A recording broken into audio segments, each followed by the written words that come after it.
comecei a desenvolver síndrome do pânico, né? Ao que eu senti especificamente, que era a minha garganta que fechava, né, na síndrome do pânico.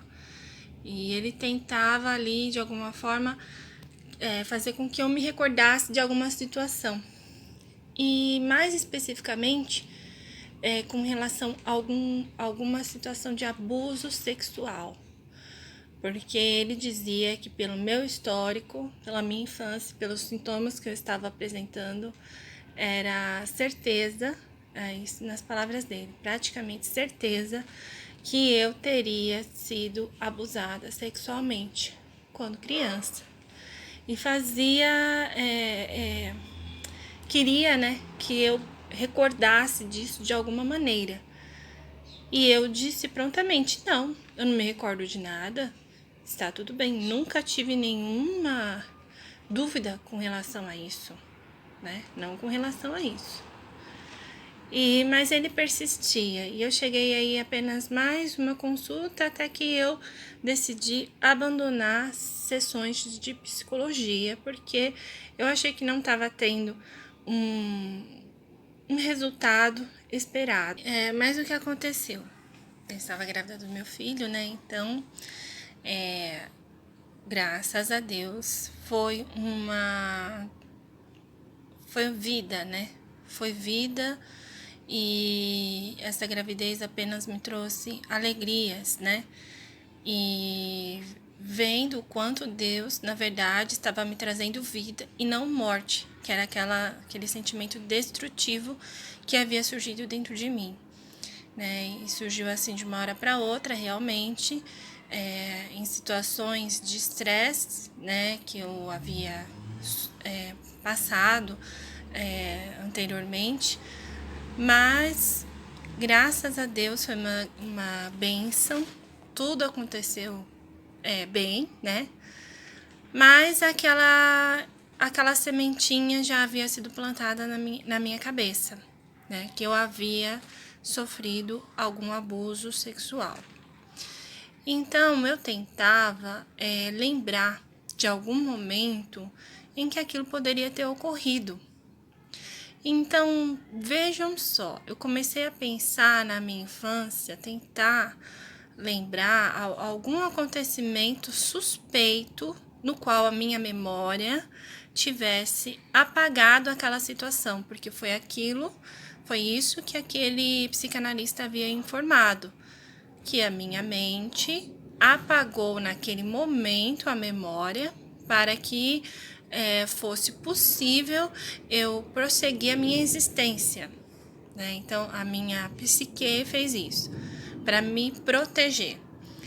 Então, ele disse que isso era normal, que era normal a pessoa não lembrar da situação e depois, na fase adulta, ter algum problema emocional, algum desarranjo hormonal ou psíquico que tenha a ver com a memória do passado quando criança.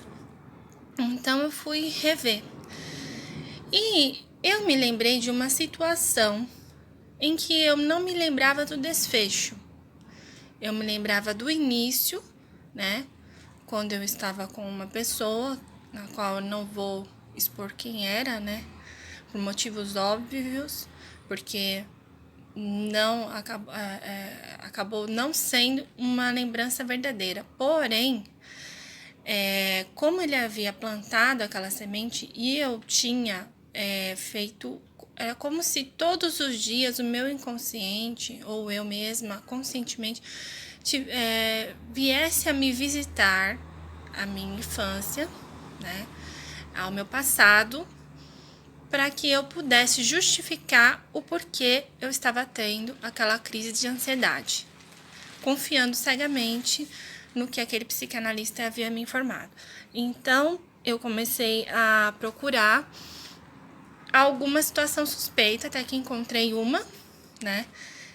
E aí eu pensei, não, mas não aconteceu nada depois daquilo. Não foi nada. Mas foi passando o tempo, e algumas lembranças vieram surgindo como flashes. como flashes para mim. Então, principalmente quando eu fiquei grávida da minha filha. Quando eu fiquei grávida da minha filha, que foi 1 ano e meio depois que meu filho nasceu, então vamos considerar aí uns 2 anos, 2 anos e meio no máximo dessa consulta, né? Sabendo que era menina, eu comecei a recordar com mais frequência a minha infância, né? E aquilo começou a me martirizar, a doer muito por dentro, né? Porque é difícil você pegar uma vida e querer recordar apenas as situações ruins e dar ênfase apenas às situações que não foram agradáveis. E, teoricamente, até mesmo os Augusto Cury, ele sempre fala em suas palestras, em seus livros, que a gente tem a memória RAM, né? E na memória RAM, a gente deixa mais acessível as experiências ruins, as que nos trouxeram alguma frustração. E nós, inconscientemente, sempre acessamos mais essas lembranças, né? Mais essas janelas. E as boas, a gente tende a esquecer, né? Ainda mais quando você é adulto, tenta lembrar da sua infância. E ainda mais que quando você é adulto, tenta vasculhar a sua infância para justificar algum problema atual seu. Hoje em dia, nós sabemos que existe a possibilidade de você fazer uma regressão, de você ter um acompanhamento, né? Mas é algo que você vai estar com um profissional com você. Então, existe toda uma série de estudos no qual realmente pode existir uma memória que foi apagada, apagada pelo seu subconsciente para te proteger. Mas não, a gente não pode colocar o motivo de qualquer frustração na vida adulta, atribuir às situações da infância. Ainda mais uma pessoa, um psicanalista, que havia acabado de me conhecer. Na primeira consulta, ele me disse isso, né? E eu, como sendo uma pessoa inexperiente com relação a essas informações, não havia feito pesquisa, eu estava realmente abalada, estava em uma situação de fragilidade emocional. Então eu peguei aquilo como uma verdade sem questionamentos. E aí aquilo foi surgindo na minha mente, porque eu tentava formular de alguma forma uma cena. E comecei também a passar com na verdade, uma psicóloga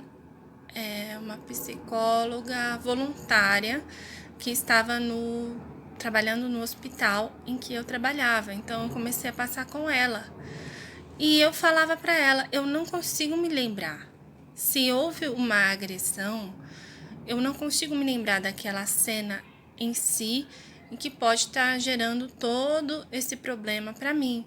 Mas eu me lembro de uma situação no qual foram surgindo várias lembranças, vários flashes posteriores, mas não da agressão física em si. Isso eu nunca havia lembrado de nenhuma agressão, apenas assim, dúvidas no ar, né? E aí, tanto que essas lembranças foram ficando cada vez mais fortes, elas foram tomando, essas lembranças foram tomando proporção cada vez maior na minha vida, né? E surgiam de uma hora para outra, quando eu menos esperava, né? Quando eu não queria lembrar. É como se tivesse acontecendo um processo de obsessão mesmo, né? Na minha mente, que eu estava ali obstinada a trazer à tona uma realidade. Mas sempre nessas lembranças eu me lembrava de algumas pessoas que estariam em volta do sítio. Então não era apenas aquele agressor X. E algumas pessoas que estariam em volta, eu havia, nessas lembranças, eu havia falado com elas haviam presenciado, elas haviam até me questionado sobre isso. E eu guardei no meu coração, foi surgindo mágoas com relação às pessoas envolvidas, né? Muita tristeza e cada vez aumentando. Essa situação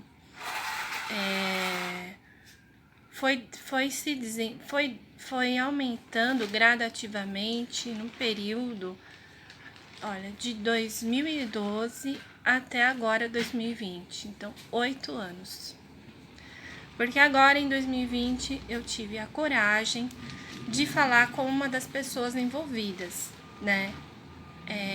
Não diretamente ainda, porque o medo de estar mexendo nessa ferida era tanto, e era algo que eu dava como uma certeza absoluta que eu havia realmente passado.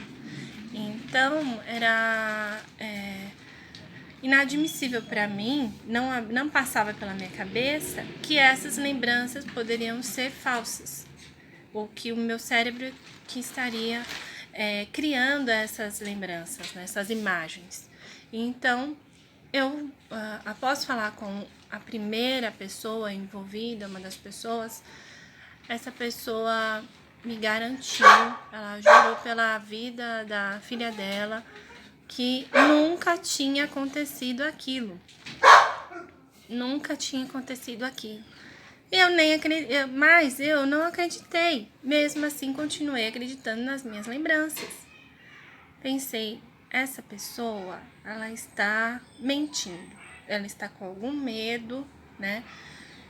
E eu não entendi o porquê que ela não poderia ali, depois de passado tantos anos, confirmar para mim aquela situação.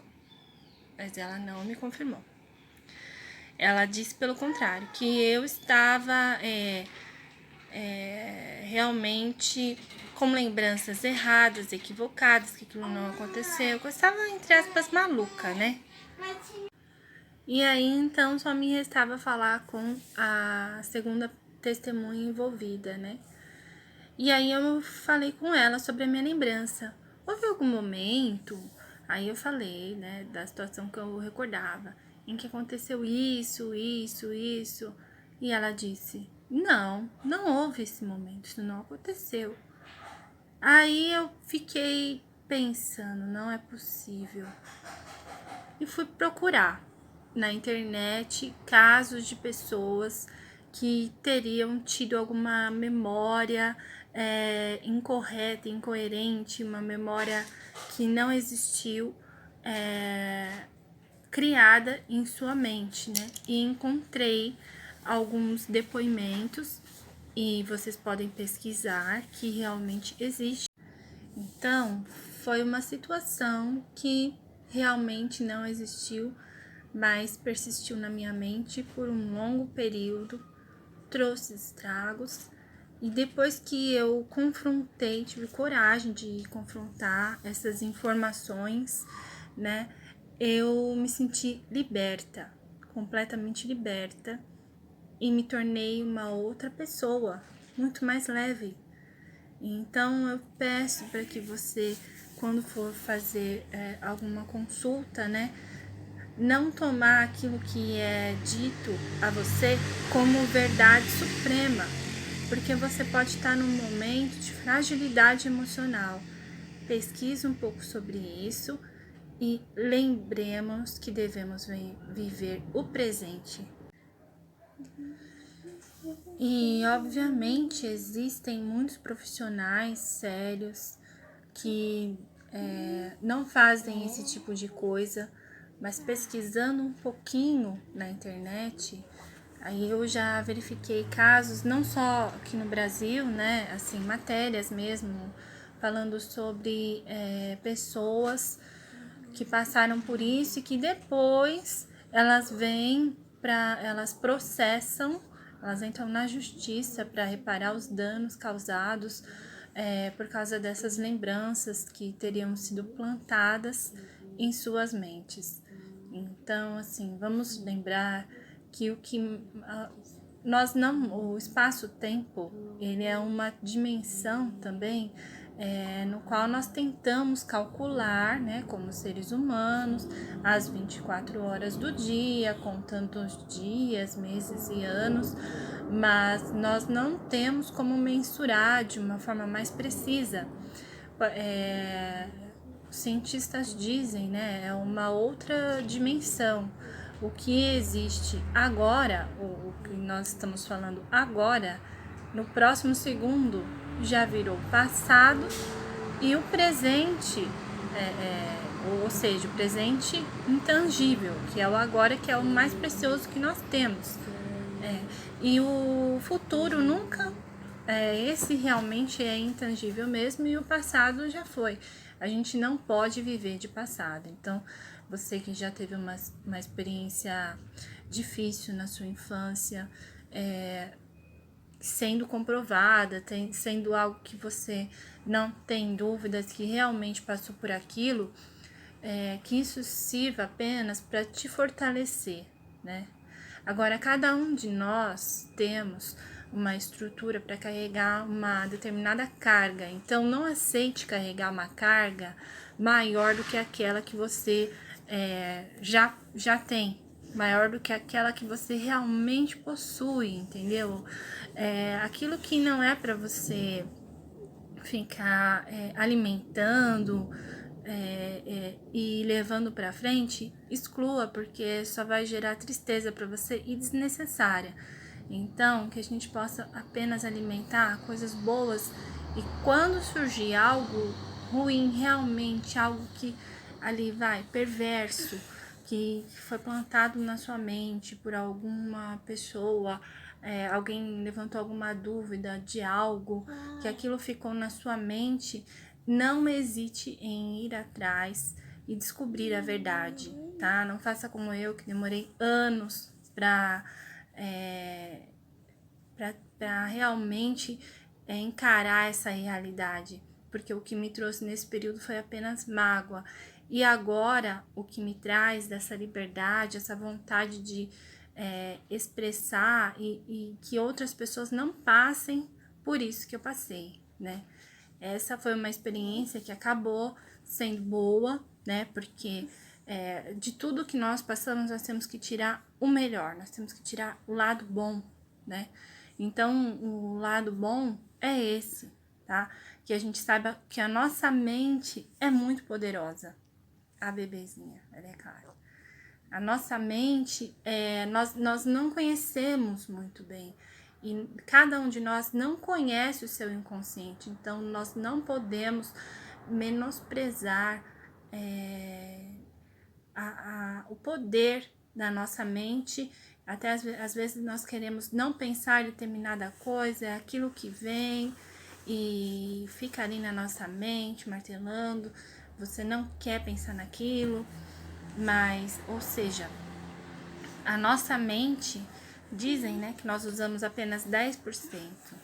Então, vamos estudar um pouco mais, vamos procurar tá buscando a neurociência também, que é algo que traz muitos benefícios, a questão da filosofia, tudo o que for para nos enriquecer e nos fazer fortes, porque esse mundo não tá para brincadeira.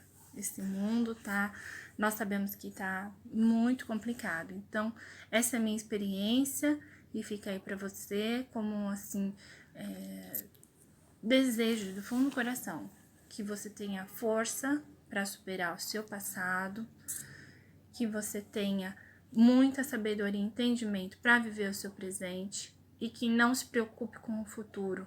Coloque o futuro nas mãos de Deus, que é o seu Criador, que é aquele que realmente detém toda a sabedoria e que ele é aquele que era e que será. Ou seja, nós somos pequenos, tá? Mas nós acreditamos que o lado espiritual, a ciência já está comprovando aí que o lado espiritual ele influencia muito na nossa vida. Então vamos deixar espaço para a luz entrar, tá? E que a luz dissipa as trevas. A verdade realmente liberta. Então ficou aí a minha experiência. Não fui atrás desse psicanalista, não vou atrás. Eu até, graças a Deus, perdi o contato dele e nem quero saber como ele esteja. Mas é lógico que eu espero que ele tenha melhorado o seu ponto de vista, melhorado a abordagem com as pessoas, né? Caso eu consiga recuperar o contato dele, que eu não me lembro nem o nome mais, né? Porque vocês sabem, ao longo do tempo a gente vai passando em vários profissionais, né? Assim, em várias especialidades médicas, e muitas vezes você não guarda todos os papéis, todos os endereços, telefones, né? Então foi isso que aconteceu, e ainda mais há 8 anos atrás. Então eu não tenho, mas eu espero que ele realmente tenha melhorado a sua abordagem. E isso também fica aí, esse alerta, porque eu já verifiquei que para o curso de psicanalista, não é um curso regulamentado no Brasil, e muitas pessoas fazendo curso de 6 meses apenas já consegue aquele diploma para poder estar atendendo. Então, quando você for fazer uma consulta psicológica, você tem que estar ciente daquele profissional, ele é realmente capacitado para estar fazendo aquele atendimento, tá? Não vamos generalizar, como eu falei, isso não é um ataque a esses profissionais, né? Que eu realmente também pesquisei, porque eu também me interesso muito pela área da psicologia, me interesso muito por essa ciência, né? Mas não é brincadeira. Não é brincadeira, você não pode estar indo em qualquer lugar, e infelizmente as pessoas, às vezes, com boa intenção, acabam prejudicando a sua vida. E é isso, um grande abraço, fique com Deus, que a verdade nos liberte e que a luz ilumine todas as trevas.